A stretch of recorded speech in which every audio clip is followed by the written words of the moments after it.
Bismillahirrahmanirrahim. Assalamualaikum warahmatullahi wabarakatuh. Jumpa lagi dengan kami, saya Aisyah Frida dan kakak Tia Sukma di Crosscheck. Crosscheck. Kali ini kami akan sharing dan diskusi tentang OB dan IB. OB dan IB. Ini untuk Experience. khusus untuk mas pasar ya. Out of body experience dan in body experience gitu. Nah, banyak sekali pengalaman teman-teman yang yang pengalaman keluar dari tubuh istilahnya kan gitu. Dan saya pernah mengalami beberapa kali. Itu pengalaman tidak sadar. Bukan pengalaman yang kita rencanakan. Bukan pengalaman yang kita lakukan dalam kesadaran. Ketika zaman muda dulu gitu kan, saya tanya teman-teman yang OB gitu kan, ada 20-an orang ya pernah mengalami OB itu gitu kan. Semua dalam posisi yang sama, dalam tekanan kehidupan. Tekanan pikiran, tekanan perasaan, tekanan mental gitu kan. Sehingga itu yang memicu bagian kesadaran soul kita ini keluar melompati tubuh kita. Tekanan yang sangat dalam seperti botol yang begitu ada tekanan tinggi di dalam botol itu kan dia muncrat. Jadi OB itu adalah gangguan elektroda di dalam tubuh kita. Nah, itu Tapi banyak orang yang bangga dengan OB. reaksinya berarti spontan ya kayak. Spontan, untuk ya. apa? Apanya? Bila itu terjadi untuk apa? Maksudnya itu kan spontan. Tekanan kehidupan gitu kan, yang tekanan kehidupan inilah ini mendorong dia keluar gitu. Untuk menyeimbangkan. Menyeimbangkan tekanan di dalam yang terlalu berat. Dan sama kayak orang gila itu kan kena tekanan yang sangat berat gitu kan, tubuh mengambil merisetnya menjadi blank seperti itu untuk mempertahankan kehidupannya gitu. Mati atau gila. Biasanya berapa lama waktu seperti itu kan? Tergantung tekanan. Tapi rasanya nggak ada yang OB terus-menerus ya, nggak ada. Tapi ada satu pakar di luar sana gitu kan, yang memang dia menyebut dirinya pakar OB. Udah 40-an tahun lah. Jadi dia mengajarkan orang untuk melakukan dalam kesadaran. Bisa ya? Dalam kesadaran. Jadi ada bukunya Adventure Beyond Your Body. Tapi saya melihatnya itu Project Astra ya, bukan OB, berbeda. Itu sesuatu mekanisme tubuh secara alamiah gitu loh. Nah, ibaratnya desakan yang sangat dalam itu dia mendorong kita keluar gitu loh. Lalu apa yang dilihat, dirasakan? Apakah memang Pas OB itu? Iya. Ya kita melihat tubuh kita, kadang kita merasa kita cemas, kadang kita kira kita mati kan. Kita melihat gitu kan. Tapi jarak perjalanannya nggak panjang-panjang amat, nggak panjang. Tapi banyak yang bercerita bahwa mereka menikmati dan berjalan-jalan, itu seperti apa maksudnya? Ya karena dilihatnya OB ini sebagai sebuah pencapaian spiritual yang tinggi gitu loh. Tapi pada faktanya terjadi gangguan elektroda di dalam tubuh kita karena tekanan-tekanan kehidupan di dalam body mental kita yang tidak terilis dengan baik. Dia melompat keluar untuk mencari keseimbangan. Ibaratnya kayak orang stres dalam rumah, dia keluar dulu. Dan gambaran yang mereka lihat itu apakah real atau gambaran mental. Karena setelah saya mengalami OB, baru saya melakukan channeling setelah itu. Baru saya masuk ke pengalaman channeling gitu loh. Nah, saya bahkan di dalam keadaan sholat saya OB kan gitu. Yang sering itu dalam keadaan sholat. Kenapa? Karena setiap saya tertekan begitu banyak persoalan, saya kan orangnya nggak menceritakan persoalan ya, jadi pasti ke sholat kan, berzikir memohon pada Tuhan kan. Nah, pada saat seperti itu kadang setiap keluar gitu, saya melihat diri saya sholat gitu kan, jadi ada perusahaan ini apa gitu loh, delusi kah atau apakah gitu loh. Tapi itu real yang nggak bisa kita share kan. Tapi saya orangnya mau tahu gitu loh, ini kenapa gitu.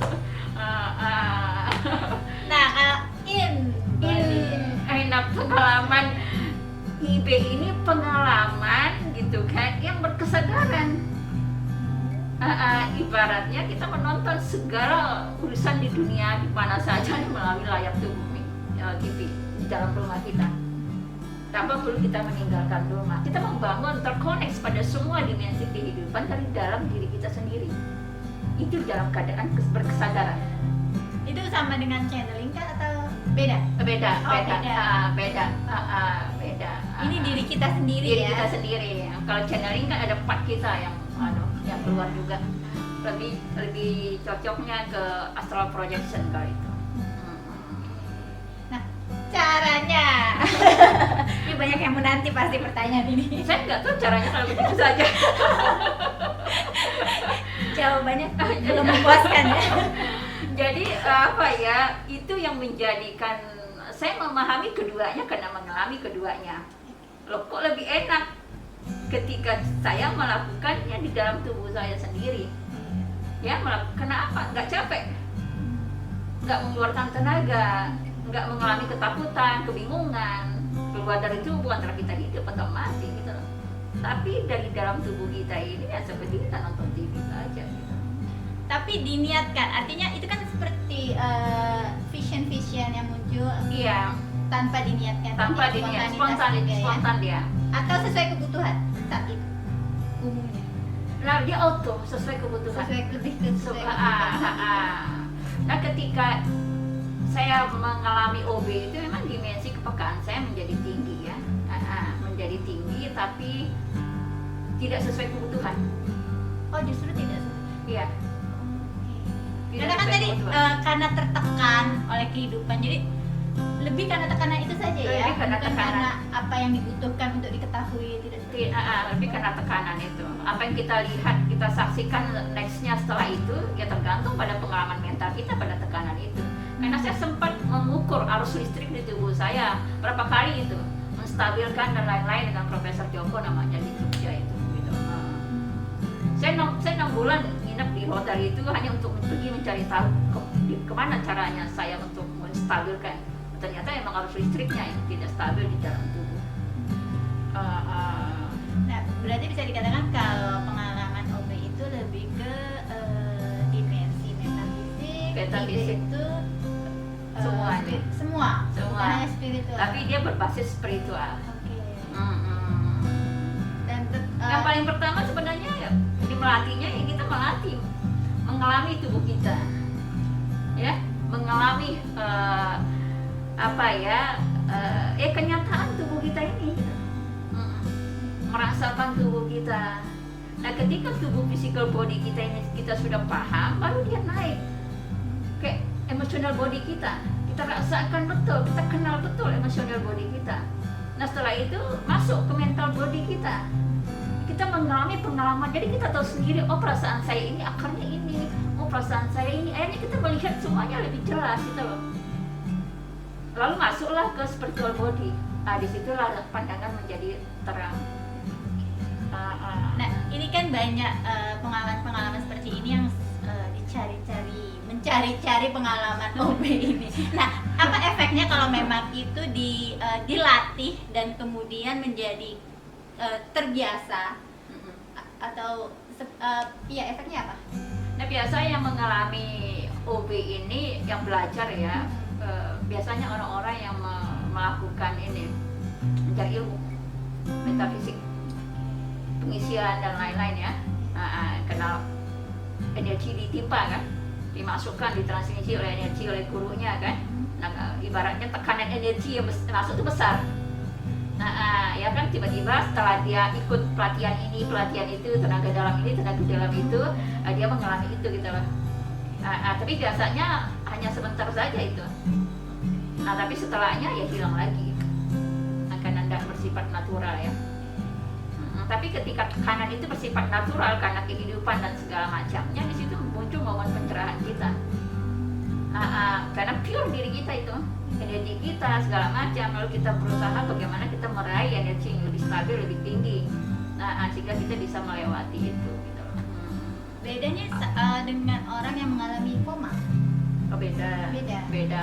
Koma itu kan dia sudah low dia. Dua hal yang bisa membuat kita keluar ya, gitu kan. Terlalu tinggi atau terlalu rendah. Kalau koma itu kan dia terlalu rendah. Detak jantungnya sudah. Tapi tetap keluar dia memang. pengalaman itu juga ya? Iya, Okay. pengalaman itu juga. Dia pasti keluar dari tubuh. Kalau yang Ada yang koma berat, ada yang koma ringan, gitu kan. Itu tubuh pasti keluar. dan kalau untuk yang IB terjadi, berarti semua juga bisa Iya. spontan terjadi. Kalau IB itu berkesadaran, tapi kalau mengakses sesuatu yang di luar sifatnya spontan.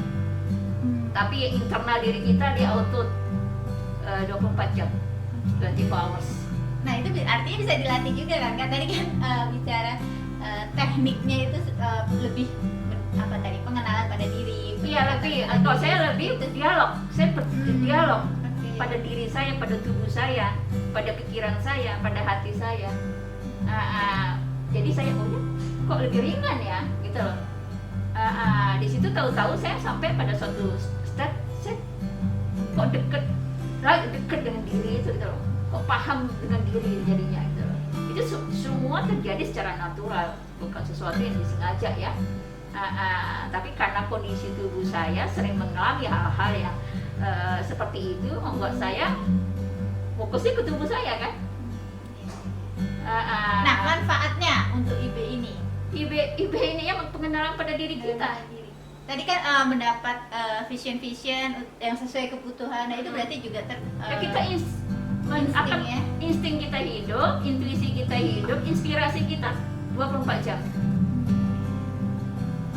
24 jam. Karena kita sudah terkonek pada seluruh bagian diri kita. Inilah pengenalan pada diri kita sendiri itu. IB ini di jalur pengenalan pada diri kita sendiri. Melalui pengalaman tubuh kita. Kita hidup ini ibaratnya karena ada media tubuh kita ini. Jadi melalui media tubuh kita ini kita hidup menjadi human, menjadi manusia. Jadi kita bisa menyaksikan Tuhan, ya, merayakan keberadaan Tuhan pada setiap nafas kita. Jadi kita akhirnya hanya fokus kepada diri kita, pada kesadaran kita, pada memperbaiki diri. Kita jadi tidak fokus ke orang gitu, tapi kepada diri kita, membangun energy building kita sendiri, membangun kesadaran kita sendiri gitu. Mungkin orang tidak familiar dengan IB ini, tapi pada pengalaman saya gitu, karena emang nggak ada yang bahas IB sih gitu. Jadi pada pengalaman saya, ini pengalaman yang luar biasa yang seharusnya kita sadari, karena dari kita lahir sampai kita mati kita mengalami tubuh kita. Iya kan? Tapi pikiran tidak membawa kita pada pengalaman tubuh, mengabaikan. Ya, karena pikiran hati membawa pada pengalaman yang kita lihat di luar sana. Kita takjub pada pemandangan di luar sana. Kita kesini takjub. Nah, kalau saya takjub melihat bagaimana otak itu bekerja gitu. Bagaimana suara ini ada, bagaimana telinga ini bisa mendengar gitu. Jadi ketika kita IB itu ketakjuban kita itu berubah gitu loh. Akhirnya ujungnya itu ketakjub kepada Tuhan kan. Karena keberadaan tubuh kita ini Tuhan yang menciptakan. Bukan dibuat oleh orang tua kita kan. Perantaranya saja orang tua kita kan. Tapi proses dari bertemunya ayah dan ibu kita sampai kelahiran kita itu tangan Tuhan yang menyusun tubuh kita dengan triliunan sel ini, membentuk tubuh kita, membentuk organ kita sehingga sempurnalah keberadaan kita ini. Nah, akhirnya melalui IB ini saya menyadari bahwa Tuhan itu melekat dengan diri kita gitu. Melekat dengan nafas kita yang setiap waktu. Bagaimana saya tidak bisa melihat itu ya gitu. Nah, tapi pada pengalaman OB gitu kan, di luar sana yang menjadi fokus kita. Pengalaman channeling pun luar sana yang menjadi fokus kita. Astral projection pengalaman di luar sana menjadi fokus gitu. Kadang-kadang menjadi hijab. Karena apa? Wah, ada kekaguman kadang-kadang. Kita bisa melihat sejauh itu ya. Iya kan? Kemampuan itu menjadi hijab bagi diri kita sendiri gitu loh. Bisa ini, bisa itu, bisa ini, bisa itu, bisa ini. Kayak gaya-gayaan gitu. Sakti. Iya, sakti. Puncak kesaktian adalah bakti. Dari OB atau IB. Tapi kita mungkin dengan mengalami kita baru mengetahui ya. Cuman ya dari kesimpulan saya memang seperti itu. OB itu gangguan elektromagnetik di dalam tubuh, gangguan elektroda. Biasanya orang-orang yang trauma mental, trauma fisik.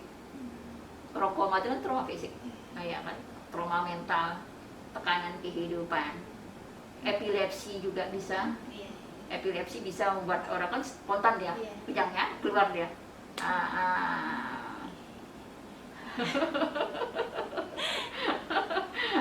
Tapi ini salah satu pendapat saja, bisa benar bisa tidak, tapi bagi saya inilah sebenarnya.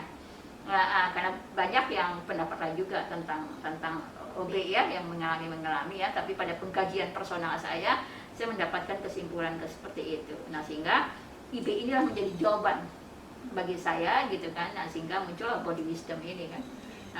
Bagaimana kita kembali kepada tubuh kita. Tubuh kita inilah pintu gerbang utama kita menuju kemana saja.